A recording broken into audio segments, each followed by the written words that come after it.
Hola, soy Joan Martí Estevez, Cluster Practitioner desde hace más de una década, autor del libro Clusters, Estrategias Ganadoras y Trabajo en Equipo, donde desgrano los principales elementos de esta filosofía de trabajo. El éxito de un clúster es multifactorial, no hay un único elemento que explique el mismo, pero si tuviera que escoger uno, diría que sobre todo es la capacidad de movilizar el liderazgo privado. Sobre todo el clúster es un instrumento con sentido a largo plazo y el elemento, como os decía, yo creo que esencial es tener la capacidad de detectar cuáles son los líderes más adecuados y una vez detectados incorporarlos en la dinámica de clúster para que lideren desde su posición. Los líderes de los clústers yo los llamo los salmones, básicamente porque son personas que están cómodas nadando contracorriente. En un clúster, en un sector, normalmente lo que es el saber convencional pesa mucho, es decir, las dinámicas de siempre, el saber preestablecido, el decir es que este sector funciona de esta forma y por lo tanto lo tenemos muy complicado, es realmente lo que lastra muchas veces la capacidad de innovación de las empresas. En cambio, vemos gente que desafía el saber convencional, que tiene modelos de negocio distintos y que tiene éxito siguiendo esos modelos de negocio. Por lo tanto, en estas dinámicas de romper con lo clásico, con lo típico, creo que la metáfora del salmón es muy adecuada para describir a esas personas que nadan contracorriente en su sector y que tienen éxito haciéndolo. Los salmones son mujeres y hombres, son personas concretas que obviamente representan a empresas y instituciones, pero hacemos una aproximación muy humanista del clúster. Necesitamos que esas personas con unas características esenciales participen activamente en el clúster. Cuando tenemos esas personas a bordo, a partir de ahí desarrollamos la estrategia de clúster, pero creemos firmemente en el concepto primero personas, después estrategia. Algunas de las características de los salmones es obviamente, como os decía, el romper con el saber convencional, tener un compromiso personal con la innovación, tener la capacidad y voluntad de liderar, pero además tener la capacidad y voluntad de trabajar en equipo.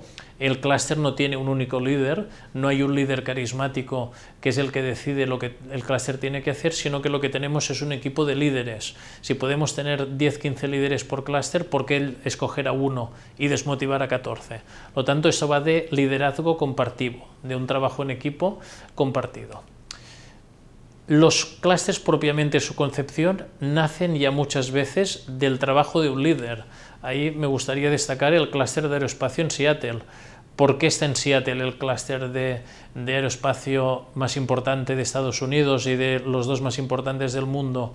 ¿Por qué no está en una zona más tecnológica de Estados Unidos, como pueda ser San Francisco? ¿O por qué no está en una zona donde está el Ministerio de Defensa de Estados Unidos como principal comprador? Básicamente está en Seattle porque Bill Boeing quiso montar su empresa en su pueblo.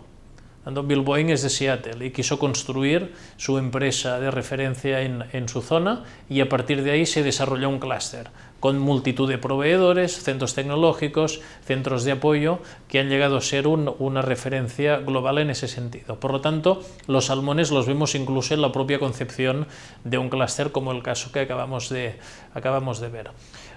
Otros casos tenemos en distintos sectores. El sector de los embutidos de alimentación tiene un punto de inflexión importante en nuestro país hacía unos 25 años cuando iban a entrar las grandes superficies y en aquel momento muchos fabricantes de embutidos veían como una gran amenaza la introducción de las grandes superficies, básicamente porque el proceso de venta previamente era un proceso de venta a la charcutería, donde el charcutero era un prescriptor del producto, la capacidad de negociación del charcutero era reducida y por lo tanto el prescriptor hacía muchísimo del trabajo de venta, por no decir casi todo, que necesitaba un fabricante de embutido. Con la irrupción de las grandes superficies el embutido pasaba a defenderse solo en el lineal de un supermercado, rodeado de multitud de competidores. Y ahí la reacción de muchos de los fabricantes fue pedir protección a la administración pública para que prohibiera pues esta nueva tendencia de mercado como era la irrupción de la gran superficie.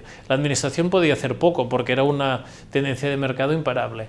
Y ahí hubo alguna empresa que más que pedir protección, lo que hizo fue redefinir su modelo de negocio, entendiendo cómo iba a cambiar el saber convencional del sector, cómo iban a cambiar las reglas del juego.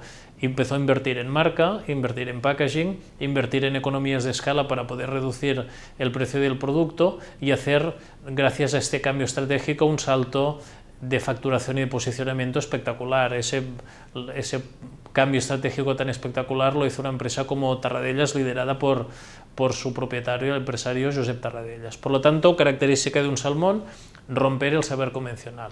Tenemos otros ejemplos, como pueda ser el caso de Ferran Laguarta, un empresario que empezó su trayectoria como profesor de universidad. En nuestro país pocas veces tenemos esa dualidad del profesor emprendedor, pero Ferran es un claro ejemplo de que eso es posible, y es posible tener una excelencia en la investigación y la docencia, pero a la vez tener un carácter emprendedor para construir empresas con impacto global. Una de ellas, la empresa Sensofar, proveedor tecnológico de grandes firmas como pueda ser Leica o empresas tecnológicas de Silicon Valley. Por lo tanto, hay también una capacidad de liderazgo importante de Ferran, uno de los líderes del clúster de óptica y fotónica. Y a nivel internacional, en Estados Unidos no lo llaman salmones, sino Civic Entrepreneurs. Me gustaría destacar también el clúster de óptica más importante del mundo, que es el que tiene la sede en Tucson, Arizona, liderado por Bob Broll, un emprendedor que construyó en un desierto una iniciativa de clúster con multitud de empresas del negocio de la óptica. Consiguió tener un branding territorial desde el aeropuerto de Tucson. Cuando llega cualquier persona ve que está en Optics Valley. Consiguió que hubiera vuelos directos a San Francisco para poder generar negocios con esta zona de referencia, y ha impulsado una red global de los clústeres más importantes del mundo de óptica, liderados por el clúster de Tucson. Por lo tanto, también un líder que ha conseguido tener esta dimensión internacional. Por lo tanto, capacidad de atraer y retener el liderazgo empresarial del clúster, principal factor de éxito del mismo.